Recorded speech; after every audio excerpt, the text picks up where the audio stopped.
राजस्थान के सभी पेंशनधारियों को मेरा नमस्कार। MS news Hindi YouTube channel पर आप सबका एक बार फिर से स्वागत है। दिव्यांग पेंशनधारियों को मिलेगा जून का खास ऑफर। तो आज की वीडियो दिव्यांगों के लिए, पेंशनधारियों के लिए बहुत ही खास होने वाली है। आने वाले सोमवार से बकाया पेंशनधारियों के लिए बहुत ही खास होने वाला है, इसलिए वीडियो को लास्ट से लेके शुरू से लेके लास्ट तक जरूर देखें। भारत के लाखों लोगों हर महीने पेंशन का लाभ उठाते हैं, जिसमें बुजुर्ग, विधवा, विकलांग और सरकारी कर्मचारी शामिल हैं। सरकार समय समय पर पेंशन स्कीम में बदलाव और नए नियम लागू करती रहती है, ताकि सही लाभार्थी तक समय पर और पारदर्शी तरीके से पेंशन पहुंचे। इसी कड़ी में 2025 में सरकार ने पेंशन से जुड़े हुए कुछ निर्देश जारी किए हैं, जिनका पालन करना सभी पेंशनधारकों के लिए बहुत ही ज़रूरी है। खासतौर पर 1 जून 2025 से पहले कुछ दस्तावेज है जो जमा करवाना बहुत ही अनिवार्य कर दिया गया है। अगर आप यह काम समय पर नहीं करते हैं तो आपकी पेंशन रुक सकती है। इस आर्टिकल में हम विस्तार से बताएंगे कि कौन से दस्तावेज जमा करने हैं, कहां और कैसे जमा करने हैं, किन्हें जमा करना जरूरी है, नए नियम क्या है और अगर आपने दस्तावेज नहीं दिए तो क्या असर पड़ेगा। साथ ही हम आपको बताएंगे कि सरकार ने पेंशन स्कीम में और क्या क्या बड़े बदलाव किए हैं, इनका सीधा असर आपके जीवन पर कैसे पड़ेगा। नए नियम लागू किए गए हैं। इन नियमों में तहत सभी पेंशनधारकों को अपनी पहचान पत्र, पात्रता जुड़े दस्तावेज जमा करना बहुत ही जरूरी है, अनिवार्य है। इसका मुख्य उद्देश्य फर्जी लाभार्थियों को हटाना अनिवार्य हो गया है, सही लाभार्थियों को समय पर पेंशन देना। अगर कोई लाभार्थी तय कर समय यानी 1 जून 2025 से पहले दस्तावेज जमा नहीं करता है तो उसकी पेंशन रोक दी जाएगी।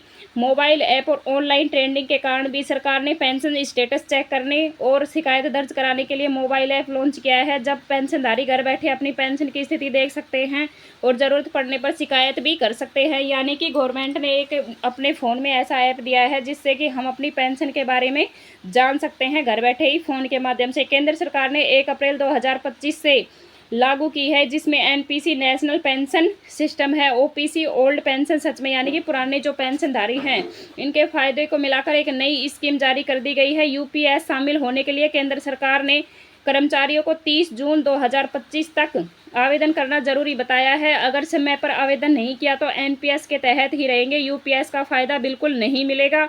हर महीने केवाईसी के अपडेट के बारे में जानना बहुत जरूरी है। अब पेंशनधारकों को हर महीने ई केवाईसी अपडेट करना होगा। इससे यह सुनिश्चित होगा कि लाभार्थी जीवित है या सही व्यक्ति को ही पेंशन मिल रही है, यानी कि केवाईसी से कैंडिडेट का पूरा पता लग जाएगा। पहले हर सवाल बैंक या सरकारी ऑफिस जाकर जीवन प्रमाण पत्र जमा करना पड़ता था, लेकिन अब फेस रिकग्निशन तकनीक और मोबाइल ऐप के जरिए घर बैठे डिजिटल जीवन प्रमाण पत्र जमा किया जा सकता है। इससे बुजुर्गों को बड़ी राहत मिलेगी।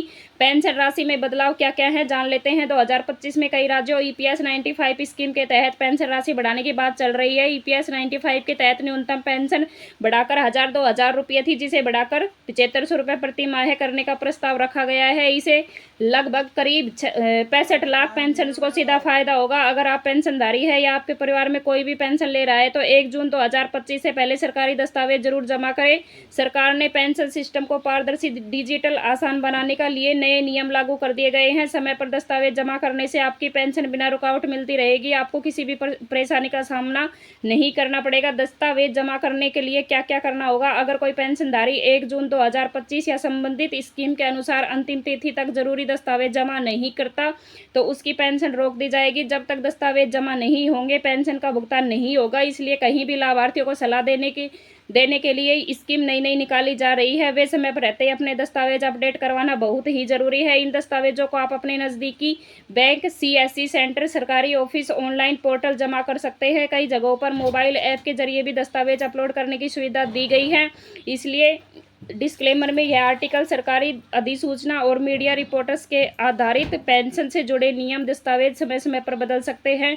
कृपया संबंधित सरकारी विभाग पोर्टल पर जाकर नवीनतम जानकारी की जांच जरूर लें। यह जानकारी केवल जनहित में है, लोगों की हित के लिए बनाई गई है। किसी भी निर्णय से पहले अधिकारी सूचना लेना बहुत जरूरी है और कैंडिडेट की ई केवाईसी हर महीने करवाना बहुत ही जरूरी है, जिससे कि पेंशनधारी को पेंशन समय समय पर और टाइम पे मिल सके। अगर आपको वीडियो पसंद आई हो तो लाइक ज़रूर करना, शेयर करना बिल्कुल ना भूलें, ताकि सब लोगों को इसकी संभावना मिलती रहे। और अभी तक आपने हमारा channel MS news Hindi YouTube channel को सब्सक्राइब नहीं किया है तो ज़रूर करें और जानकारी अवश्य मिले। जय हिंद।